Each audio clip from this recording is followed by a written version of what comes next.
The member for Corangamite. My question is to the Prime Minister. Mark from my electorate is 40 years old. Because he is over 35, Mark is locked out of the hiring credit, and he believes it will only make it harder for workers in their 40s to get a job. What does the Prime Minister say to Mark, who describes this as a kick in the guts? The Treasurer. Well, Mr Speaker, our message to Mark, as our message to all Australians, is this government is supporting the Australian economy with $507 billion of support, the equivalent of 26% of GDP, both balance sheet support and direct fiscal support. Now, Mr Speaker, when it comes to the JobMaker hiring credit, our focus has been about getting younger people who have been unemployed into work, because we looked at previous recessions and we saw that in the 1990s it took a full decade to get the unemployment rate back below 6% from where it started.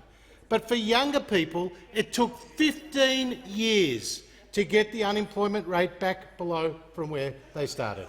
And, Mr Speaker, today you've got an unemployment rate for those aged 15 to 34 that is more than double the unemployment rate for those aged 35 to 44, Mr Speaker. So we have worked with Treasury on a program to support getting younger people who have been out of work into work. And in this budget, there are many other measures that support economic activity right across the economy.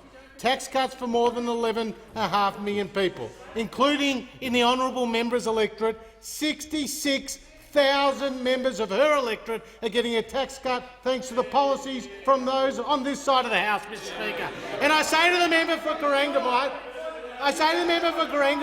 more than 6,000 businesses in her electorate are able to access JobKeeper, Mr Speaker, another measure that has been introduced by members on this side of the House. So whether it's the tax cuts, whether it's the expanded instant asset write-off, whether it's the loss carry-back measure, whether it's the support for apprentices with a 50% wage subsidy, whether it's also our job trainer program and 340,000 training places, whether it's an infrastructure program that is now $110 billion, it's supporting members in constituents in the members' own electorate as well as right across the country, and it's doing one thing: helping to create more jobs.